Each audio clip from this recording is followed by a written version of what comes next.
Where's Batman? He said he'd be here by now. Hello, Ted Cord. Here I am, Batman. Bruce, what's with the power suit, man? This isn't the 90s. Well, I have to go fight Superman, so I decided to upgrade my tech to an exosuit. Are you using a gun, man? That's not cool. Look, nowadays if you gotta be a superhero and you don't have powers, you gotta get a power suit. Go get a power suit. You know what? Fine. I'll go get one. How's this? Ted, you shrunk and became younger. And what the heck does that have to do with a blue beetle? Says the guy dressed as a bat with no wings. I have a cape. I'm a blue beetle and I have wings, but you have blasters for hands. So, isn't that what beetles have? No! Huh. Ted, what kind of beetles do you look at? The same kind of bats you look at. Fair point.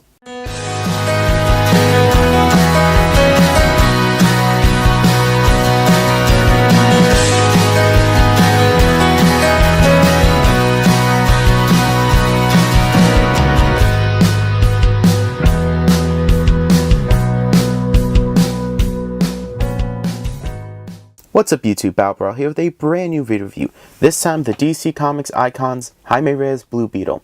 And right off the back, I can easily say that this is one of the best Jaime Reyes figures ever released. This thing is a joy to pose and play with. So let's take a look at the figure. The sculpt on this figure is really good. He looks very comic book accurate to many of his appearances. And the sculpting, the way they do the lines and the detail, very nice, and the paint's very clean. I expected the small bits of paint and plastic here to actually be off, but nope, they are correct. I will say this, the scarab, the pieces here are a little too soft for my taste, but safety reasons, and I'd rather have them be the soft plastic that doesn't break easy than a hard plastic that can break. And my main complaint with the figure actually is the scarab. I'm not a fan of how these horns look, and I wish that these legs were articulated, but that's a minor complaint. He still looks great. The face sculpt is perfect. I mean, look at that head sculpt. It looks perfect. That is Jaime Reyes Blue Beetle right there. They captured every detail just perfectly. There's the faint bit of a mouth, and the eyes just look great. They're precisely painted. Now, this figure comes with a few accessories, and as you can see, they're not only well sculpted, but perfect for the character. First are these two wings. Now, one thing I will say I don't like about Jaime Reyes Blue Beetle is, let's change the wings every other issue.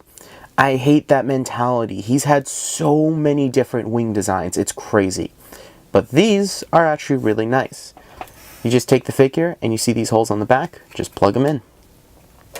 They plug in very tight and secure, and have a little bit of rotation so you can do different angles. Something I didn't think you could do, because the way the pegs are. They're a little squarish, having some angles on them. So I was afraid that that would lock up the articulation in them, but nope, they actually just plug in very well. And, like I said, they have swivels. Now, I will say I would have liked some tilt in them, but that's kind of asking a lot for these thin wings. And unfortunately, one downside is that they can pop off easily. But man, they look really good, and the figure has no problem balancing with them on. As I was saying, he has no problem balancing with them on. He did not fall over. That was an illusion. See? He can he can stand perfect. Stay. Stay. Oh, I honestly expected him to fall. Awesome. So that's just some of his accessories.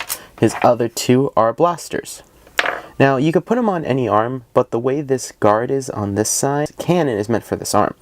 But how do you attach him? Well, you simply rip off his arm. His hand has a simple peg, and then you could take the guns and line up with the peg hole. And if you line everything up right, and with a little bit of force, he now has these really nicely sculpted guns. I mean, damn, that's pretty cool. Very alien, also still kind of human with like the Gatlin aspect of the gun. It's very nice, and the little white paints on it really make it pop. Would have liked to see maybe a metallic kind of, not silver, but blue, or even a metallic white on the barrel itself, but that still looks great. I'm still very happy with how this turned out. Now you can take the other gun and just pop off his hand, and then you can attach it. Now this one's far more alien. In fact, it actually kind of reminds me of something that the Claw from Marvel Comics would use. Just a big circle. Even got a little bit of Cyborg's hand cannon. So that's pretty damn cool. I really like how this figure looks with the blasters, because it can really use the blasters well with its articulation, getting some very dynamic poses. And, as mentioned before, you can switch the guns around, but because of the molding of this one, it really is meant for this arm, but you could still put it on this arm if you want. You can pull off this look. Now, I'll admit this figure's accessories would not be any fun without its phenomenal articulation. So, let's go over that. The head is on a ball joint and can swivel left and right, and not really look up or down. There's a bit of a waggle, but the problem is that the figure tends to look straight down, so you have to really pull the back and kind of arch him forward to look straight, which I don't like that feature. I wish the head could just look up more natural on its own. The shoulders can go up that far and rotate a full 100 and 360s. Now, I will say that the shoulder pads are a soft, almost rubber-like material, so it actually crunches when you lift the shoulder up. That does make me worry about it being damaged over time, but right now, no problems. Bicep swivel, double jointed elbows, a bicep swivel. Yeah, we'll call it that, a bicep swivel. I don't know what this joint would be. And you have a nice little tilt in the wrists, and the wrist can rotate. Not just one ab crunch, but 2 ab crunches that really can make the figure crunch a bit. But he can actually arch back pretty far. Hips are on beautiful ball joints. They can spread out that far, move forward that far, and about back that far. These are really great ball jointed hips, and it's nice to see them done really well after having a lot of 3-inch figures that don't know how to do it. No thigh swivel, which I'm actually surprised, but a beautiful double jointed knee. And the sculpting on it really makes it look very nice and organic. The feet are on actually soft ratchets and lock into place. But that's not all. They have a very beautiful tilt. I mean, look at that. That is a beautiful, beautiful tilt. You can do some very wide-legged stance and he can hold them. So I'll be honest with you, I don't own many DC 6-inch figures, but the ones I do, this figure looks really nice next to them. So here he is next to the DC Universe, Ted Kord, and as you can see, they actually are in proper scale. Jaime Reyes is much younger than the matured and older Ted Kord Blue Beetle, which is very nice. Here he is next to the very out-of-scale DC Direct Blue Beetle they released quite a long time ago when Jaime first appeared.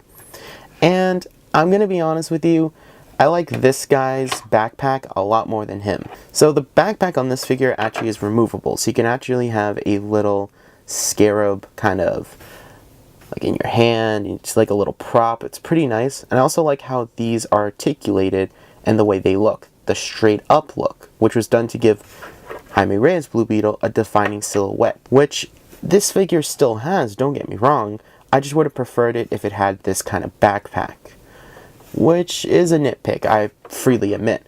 But this figure's backpack was just done so well that it's a shame that they really didn't copy it onto this figure. But this figure is horribly out of scale. I mean, it really is horribly out of scale. Great backpack, I love the metallic finish, but this figure is just so much more fun to play with and articulate. And the last comparison I'll do is the most recent Batman figure I've bought. This is the, I think, DC Universe Dawn of Justice Batman suit. I don't know. I got this actually at a thrift store for like $2. So I don't know the name of it. I'll post it here somewhere. But yeah, there you go. And these figures look great scaled. I mean, the scale is perfect for this figure, which was my main complaint of this figure, was that the scale was very off. So yeah, that is the DC Comics Icons Jaime Reyes Blue Beetle. And I can just heavily recommend this figure. If you are a casual Blue Beetle fan of Ted Kord or Jaime, pick this figure up. If you need a Jaime Reyes Blue Beetle, pick this one up. It has great accessories, great articulation, and the fact that it comes with some of the nicest wings that Blue Beetle has had also helps. Remember, this guy gets new wings every other issue, so I'm glad they picked these ones to include in the figure. And as a Blue Beetle fan, I will admit that there is a little bit of a bias I have towards Blue Beetle figures. I know this guy has some problems, but I still love the figure. And this one has problems, but I still love the figure. And I do feel like the positive outweigh the negatives, such as the backpack, but that's personal taste. Some of the... yeah, it's pretty much all the backpack. That's my only complaint with the figure, I'll be honest. But it's still a great figure, and I really recommend him. Now, you can pick him up at local comic shops. He's still available. I picked him up at a flea market for like 12 bucks. I would say go as much as $20 on the aftermarket for this guy. It's that good of a figure. And if you've only had the DC Direct Blue Beetle, this is a great upgrade. While yes, this figure does have great things about it, such as the backpack, this figure does everything better than this figure. Pick this one up. So that is my review of the DC Icons Blue Beetle. Please let me know what you think in the comments below. Like, comment, subscribe if you haven't, and stay tuned for another video review.